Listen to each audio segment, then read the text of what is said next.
So what if I told you that most leadership failures have nothing to do with your skill, has nothing to do with your education, has nothing to do with your intelligence, has nothing to do with your strategy, but it all stems from your identity, who you are. Because we don't fail at leadership because we don't know what to do. It's reasonable to assume that leaders are put into a position because they have the experience and they have the knowledge.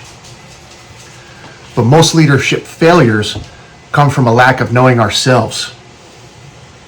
Until we understand who we are and why we lead and what drives us, then we're just managing. We're not leading.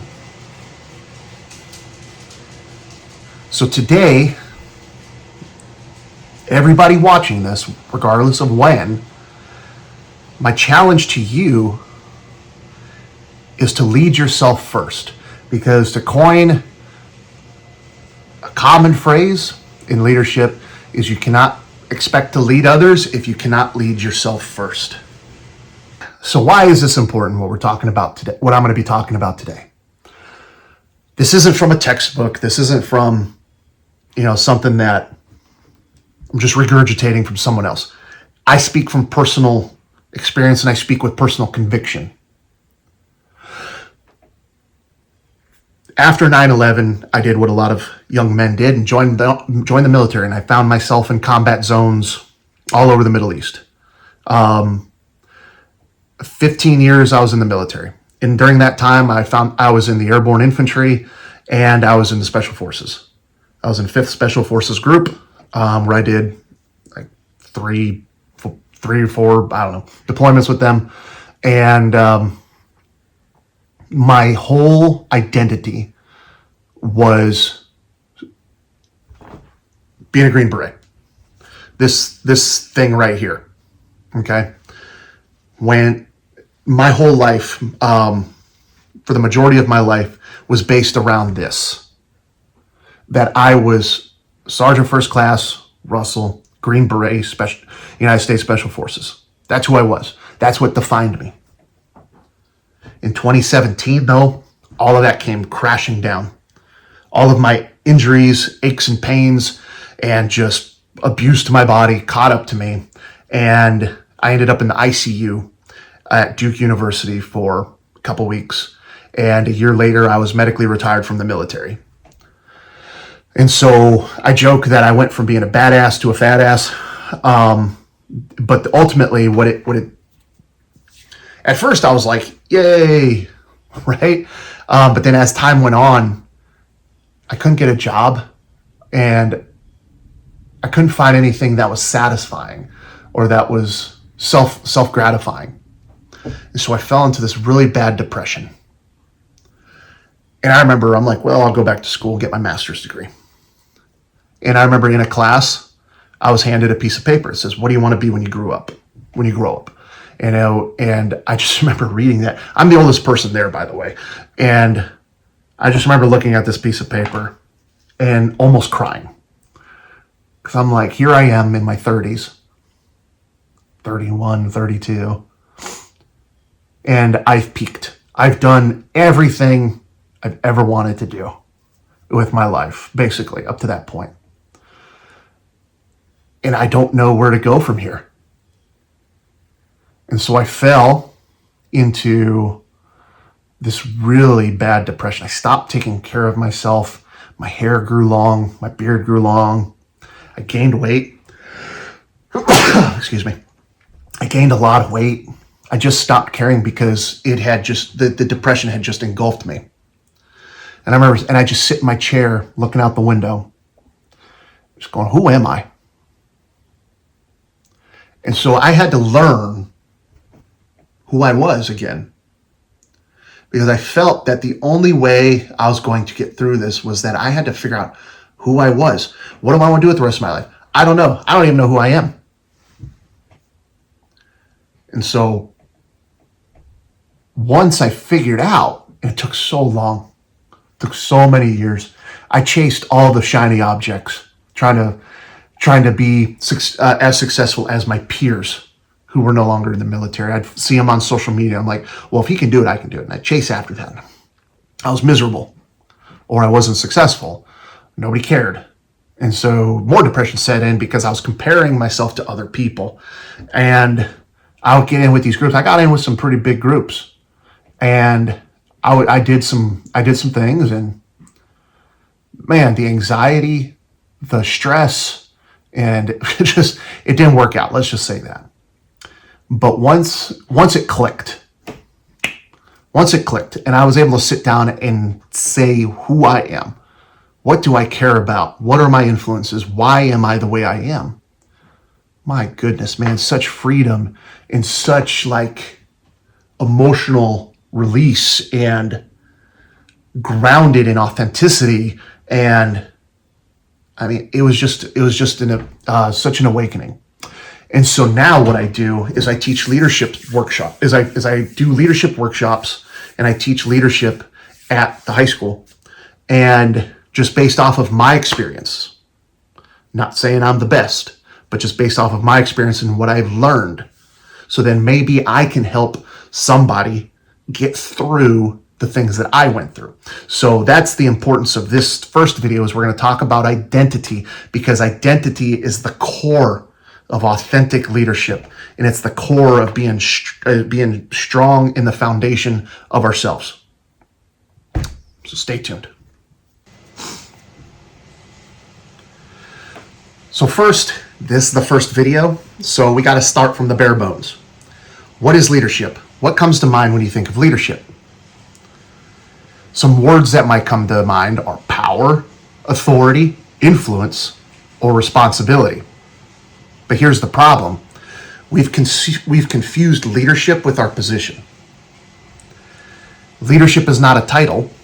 It's not a promotion. It's not the loudest person in the room. Leadership is influence, rooted in character. And character begins internally when we are aligned with who we say we are. The military would define leadership as the ability to motivate, inspire, influence others to achieve a common objective or accomplish a mission, right? And the key word in there that I like to teach is ability.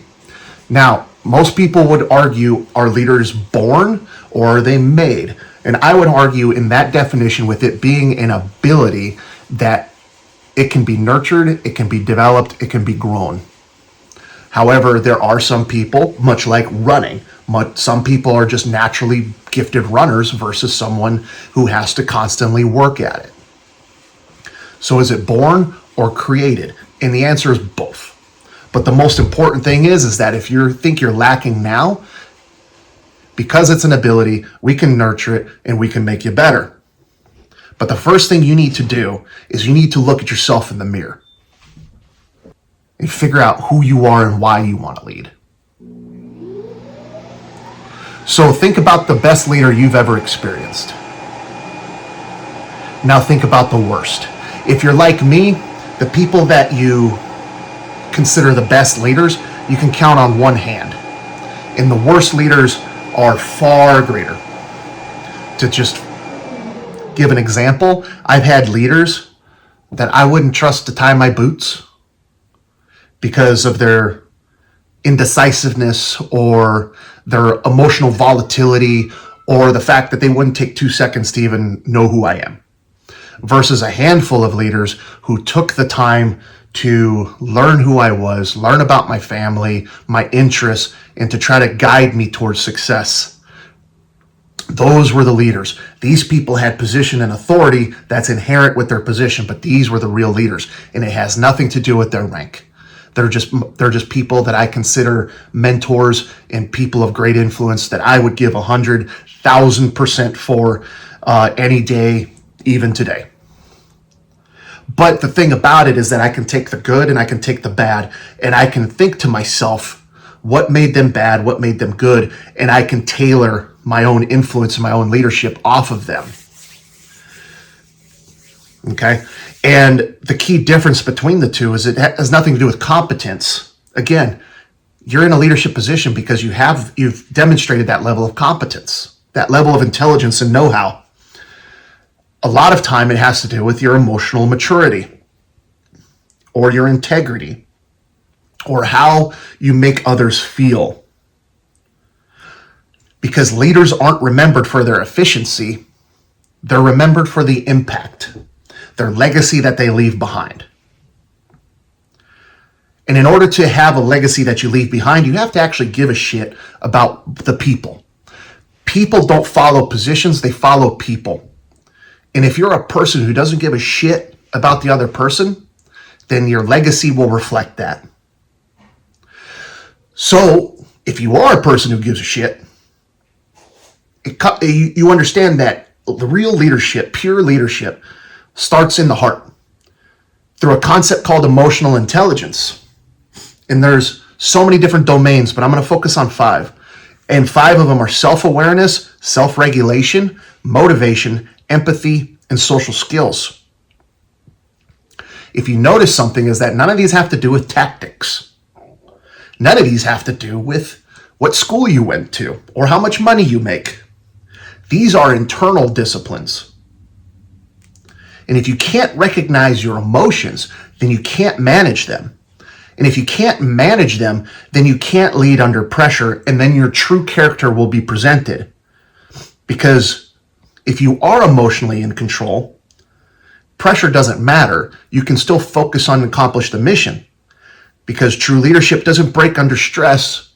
Unexamined leaders do. So again, before we lead others, we must first lead ourselves. So let me ask you something deeper.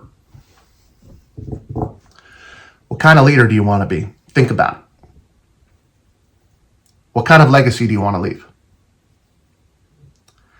Are you trying to present a persona that'll get you to go viral on LinkedIn? Is it a position that gains you applause and notoriety? We all want to be successful. We all want recognition for the hard work that we do. There's nothing wrong with that. We work hard on something. We want the accolades. We want to be recognized, or else what's the point?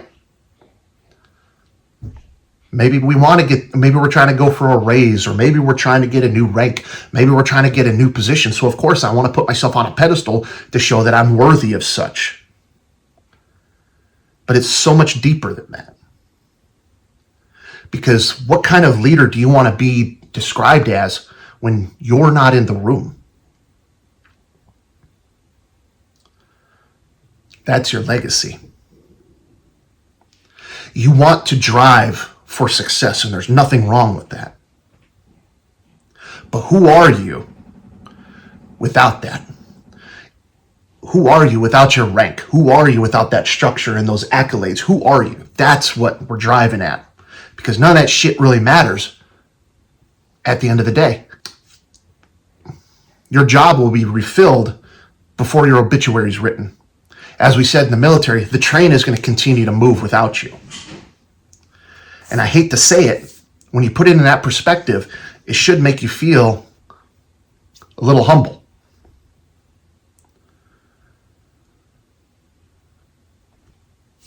So before we discuss more about our identity, we must first start with why. Someone I admire, his books, his seminars, is Simon Sinek. Say what you will, don't care. The first time I ever heard the man speak was on Start With Why. I read the book, and I just was enamored by it. But Simon Sinek says something powerful. He says, people don't buy what you do, they buy why you do it. And that just blew my mind. Why is it that multiple individuals in the same sphere of influence can have different effects? Why is it that myself and one other person can be driving towards the same objective, but yet that person is more successful than I am? Is it because that he's better than I am? Maybe. Maybe he's more skilled and more talented than I am. Or is it maybe that he's convinced people to follow him because of a shared goal? Whereas I was lacking on being able to identify and convince others to follow me based off of that common goal. People don't buy what you do, they buy why you do it. And here's the uncomfortable truth with that. Again, has nothing to do with your title. They have to follow you because they trust your why. So why do you want to lead? Is it impact? Is it growth? Is it recognition? Is it control? You have to be honest with yourself. Because unclear motives create unstable leadership, and unstable leadership creates toxic environments. You may still accomplish the mission, but you lose the people. And what's the point of leading if you don't have the people? What's the point of mentorship if no one listens to you? What's the point of influence if no one is shaped by your words or actions? Because most leaders focus on the what. What do I have to do? And then how do I accomplish that? But very few focus on the why. The why is your passion. The why determines your endurance. When everything hurts and everything gets hard, your why is what keeps you driving forward. The reason I went to selection for Special Forces was because I was in an environment where I felt I was being treated unfairly. Looking back, I was young, whatever. But the point is that in that environment, in that time, I felt like I wasn't a part of a team. I wasn't part of a brotherhood. I was expendable, and I didn't like that. I wasn't feeling I was getting the respect I felt I deserved, and I felt like I was just getting shit on. And we were at a training exercise, and we were in Special Forces ODA detachment was co-located with us doing their own little thing while we were doing our thing. And I remember at the end, we were doing a police call where we pick up all the brass, all the trash, everything, cleaning up our area. And there was our leaders sitting over there, and one was like peeling an orange, throwing it on the ground, going, "Ha, you missed one," right? And like mocking us. Right. And I was like, what the fuck, man? Like, this isn't right. And I had nothing I could do about it because I was just a lowly Joe. But I looked over and I saw the Special Forces team, and every single one of them, from the captain to the lowest member of that team, was on their hands and knees working together. And I said right there, that's what I want to be a part of. Fuck this. I want to be a part of that, where I can belong to something where everybody is on equal playing field, at least from my perception. And so I went to selection with that in mind, and also because I believed that it would provide a better life for my family, etc.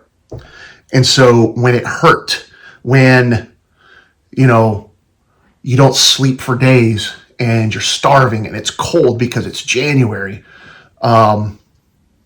your knees hurt, you got stress fractures. I mean, you're all the things that you can imagine, right? It was hell. It sucked so bad. Every time it hurt, just replaying my why in my head. It's like, all right, I just got to put one foot in front of the other. Keep putting one foot in front of the other. The end will eventually come. And so that is why we have to understand what our why is. And I kept that why, and by the skin of my teeth, I was successful. And then I got qualified, and then obviously I got qualified to go to the qualification course, and same thing.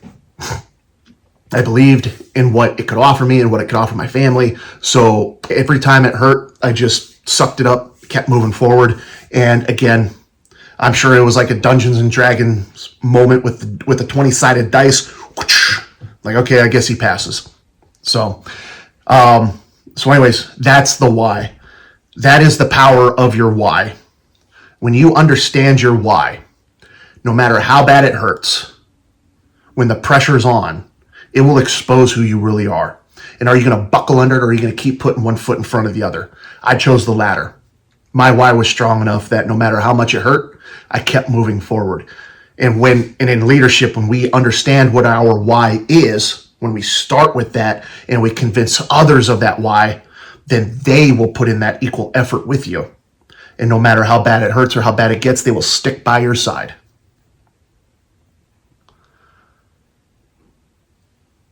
So there's two paths you can take in leadership: self-serving or servant leadership.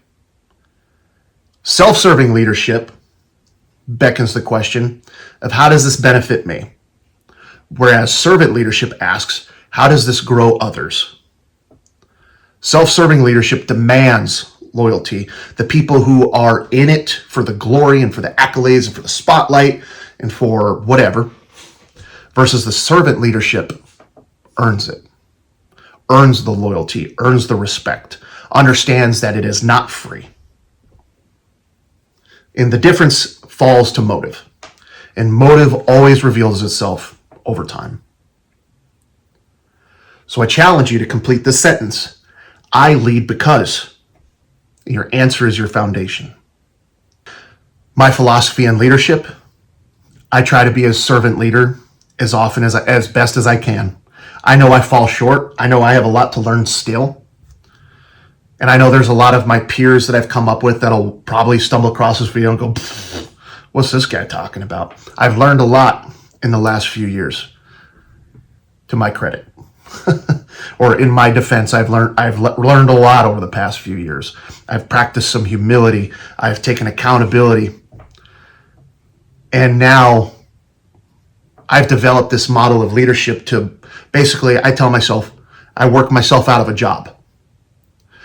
So the philosophy is that if I have any underlings or followers, if I ever get in an instance where I don't know if I can move on because I'm not confident that whoever replaces me is fit for the job, then that is a failure on my part, because I did not grow them enough to where I can comfortably step aside and pass the reins over. So my philosophy on leadership is to always work myself out of a job.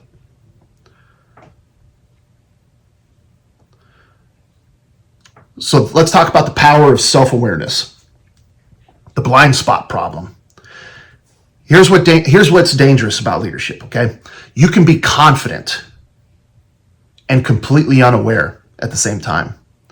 If you don't know your strengths, you minimize them. If you don't know your weaknesses, they control you.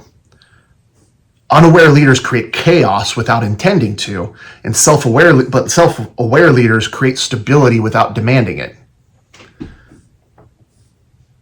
And there are tools that we're going to talk about in this video and future videos about tools that can help us with this: personality frameworks, reflection exercises, and feedback systems. But none of this matters within the assessments. What matters is the humility. Humility is the foundation of self-awareness. In order to know who we are, we must humble ourselves. It doesn't make you weak. It makes you trustworthy. Because if we can look at ourselves in the mirror and be honest with ourselves, then other people can therefore trust us. Okay, so when I got out of the Army, one of the parts of this teaching I got from a book called "You Can't Teach a Kid to Ride a Bike at a Seminar," and it's a guide to the Sandler system of sales, right? Using examples of successful and unsuccessful sales to yada yada yada, right? I was in a sales environment. I was trying to make a name I was trying to be a somebody.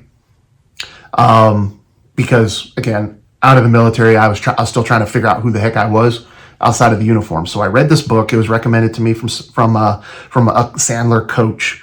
And one of the things that I got out of it was the IR theory. Now, in that book,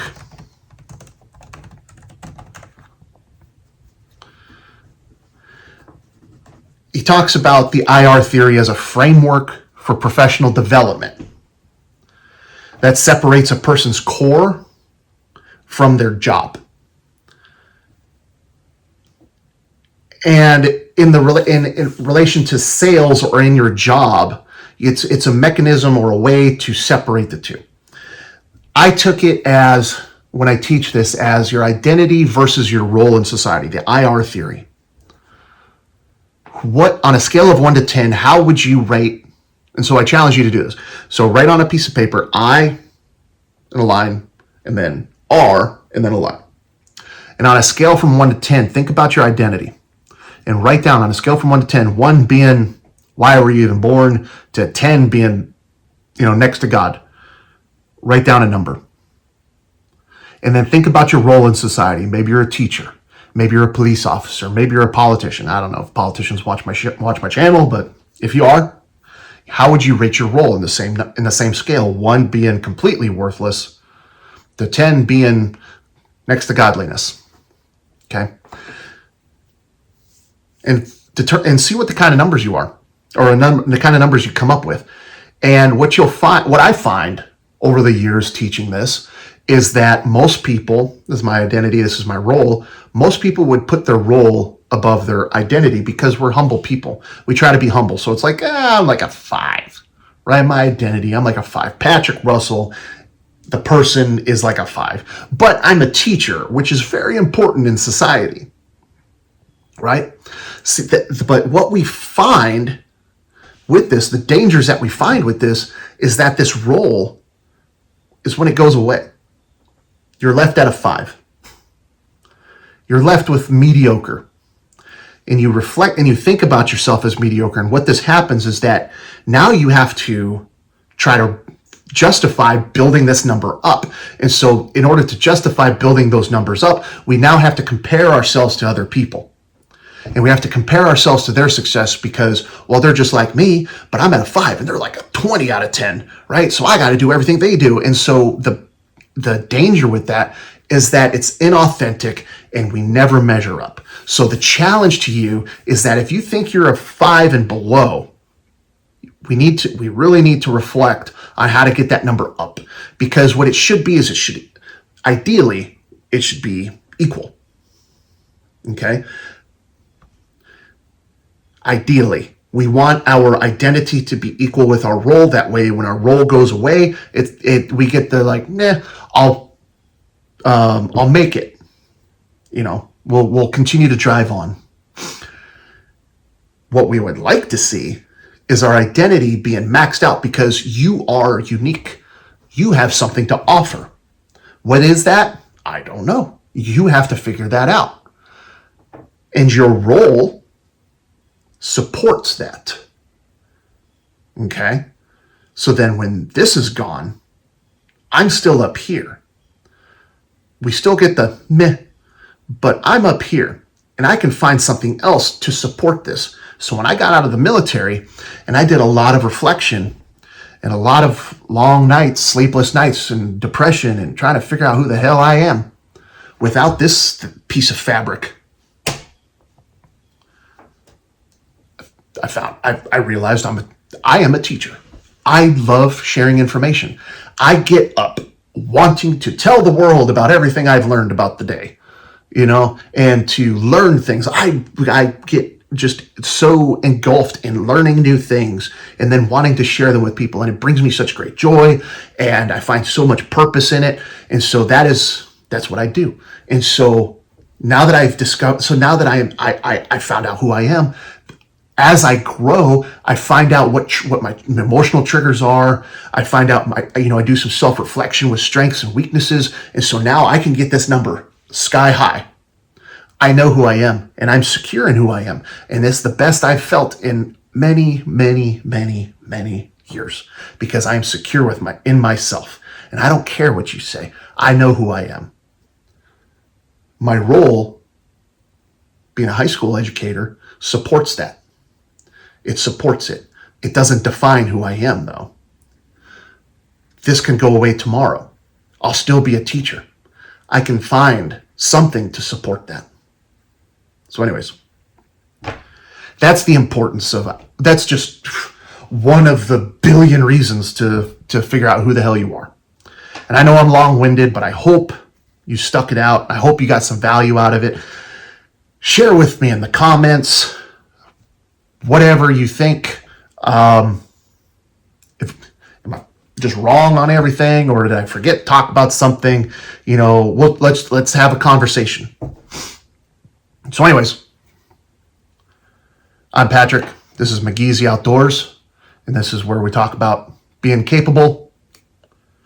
And I hope that I will see you in the comment section and on a future video. So if you liked it, please hit subscribe, share with somebody. It would mean a lot to me.